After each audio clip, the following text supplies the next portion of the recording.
French touch. Je suis accompagnée actuellement par Jérôme Perrault, président Buffet Crampon. Donc, peut-être vous pouvez nous présenter le groupe d'abord et nous expliquer pourquoi vous êtes là aujourd'hui, parce que vous êtes venu présenter une nouvelle clarinette, si j'ai bien compris aussi. Exactement. Je suis informée. Alors, présentez-nous les activités du groupe. Alors, Buffet Crampon, c'est une société qui a été créée en 1825, donc ce n'est pas une start-up, on est à une certaine ancienneté. On a vécu à travers les siècles, qui est une société qui a comme spécialité les instruments à vent, et historiquement qui s'est construit autour de la clarinette, le saxophone, et puis maintenant depuis une quinzaine d'années, un portefeuille beaucoup plus large d'instruments à vent. On fait pratiquement l'étendue des cuivres et des bois, donc de la clarinette, on passe par le hautbois, le saxophone, le basson, et puis côté cuivre, de la trompette, du trombone, du tuba, du euphonium, etc. Donc on est un fabricant historique français basé à Mantes-la-Ville, mais avec aussi une couverture internationale très large, puisqu'on fait 5% de notre chiffre d'affaires en France. Et on a des ateliers en France, bien sûr, mais aussi en Allemagne, aux États-Unis et en Chine. OK. Si on le dit à l'envers, vous exportez 95% de votre production. Exactement. Hein, c'est plus... Exactement. Et du coup, vous connaissez très bien ce marché, le marché de l'étranger, notamment dans le cadre scolaire et principalement aux États-Unis. Il y a une différence culturelle entre ce qui se passe en France et ce qui se passe aux États-Unis notamment. Alors, il y a une très grande différence, effectivement. La France possède des musiciens de très grande qualité, une filière d'enseignement de la musique qui est également excellente à travers les conservatoires, mais qui a un caractère un petit peu élitiste et qui ne s'adresse qu'à des enfants ou des adolescents ou des jeunes adultes qui ont choisi de faire de la musique. Aux États-Unis, le schéma est totalement inverse, enfin pas totalement inverse, mais il est très fortement complété par une pratique de masse de la musique à l'école. Quasiment tous les enfants américains à l'âge de 9-10 ans pratiquent la musique instrumentale pendant une durée de 3 ans, à la fois en pratiquant leur instrument, mais aussi en pratique collective, à travers des orchestres. Ils représentent leur école dans des compétitions ou à travers des manifestations sportives comme les matchs de football où ils accompagnent leur équipe. Et donc il y a une véritable culture chez les enfants américains de la musique. En France, à l'école... C'est pour l'élite. À l'école, il n'y a pas d'enseignement musical à l'école. Il y a le flûte à bec. Mais... Il y avait la flûte à bec. Il y avait, mais il n'y en a plus. Mais il n'y en a plus. et maintenant, il n'y a quasiment plus de pratique musicale, je dirais, dans les cours Pourquoi normaux. il y a une telle différence?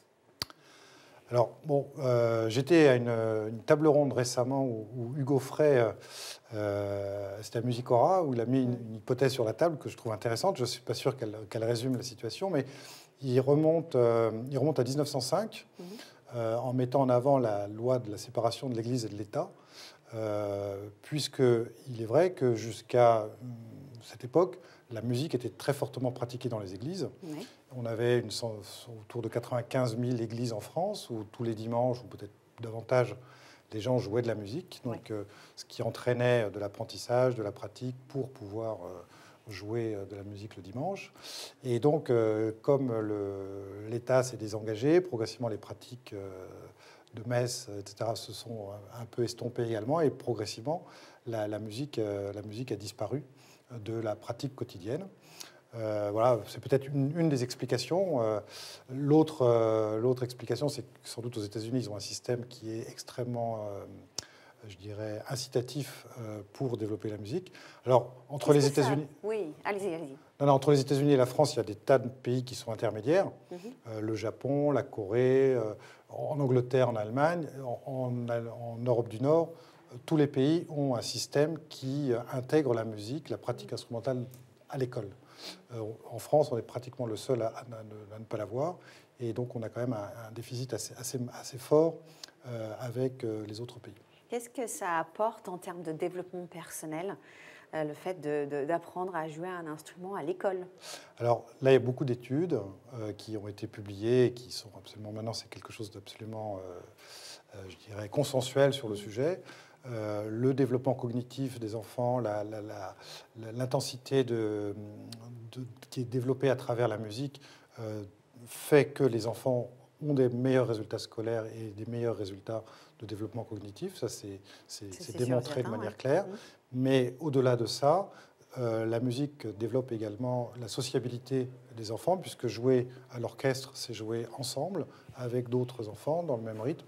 Et on a à la fois donc un développement personnel et un développement collectif, social, qui est absolument, je dirais, consensuel sur le sujet.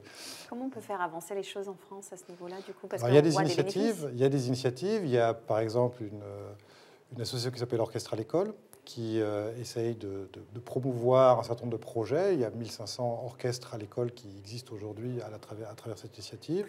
Il y en a d'autres comme Demos qui sont issus de la Philharmonie de Paris, qui ont plutôt une vocation sociale puisqu'elles s'installent systématiquement dans des villes un peu défavorisées.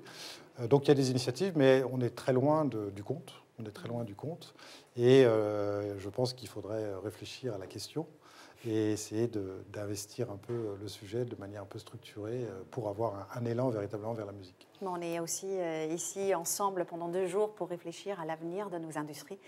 Et donc c'est un sujet qu'on peut explorer, que vous avez exploré, qu'on va explorer ensemble avec plein d'acteurs différents. N'hésitez pas à aller faire un tour et en parler. Justement, le marché américain des instruments de musique, pour illustrer l'exemple, représente 50% du marché mondial. Ah oui. Alors que, évidemment, la population des États-Unis est loin de représenter 50% de la population mondiale. Donc on voit bien que la culture américaine autour de la musique est très forte. Et qu'à chaque fois que vous rencontrez un Américain, vous pouvez le questionner sur son expérience à l'école. Il y a beaucoup de chances qu'il en ait fait soit de la clarinette, soit de la trompette, soit du trombone, soit un autre instrument. Et il a véritablement ça dans sa culture. Bien sûr. Juste un dernier mot. French Touch, c'est le terme. Est-ce qu'il y a une French Touch? Il y a quelque chose, une particularité française selon vous? Alors nous, on est dans les instruments à vent et on a l'école des vents français qui rayonne dans le monde entier. Et si la position de Buffet-Crampon aujourd'hui est très forte, en particulier sur la clarinette, avec une part de marché de 85% dans la clarinette mondiale, c'est parce qu'on travaille de près avec les artistes français et qu'on profite de leur notoriété et on les accompagne également.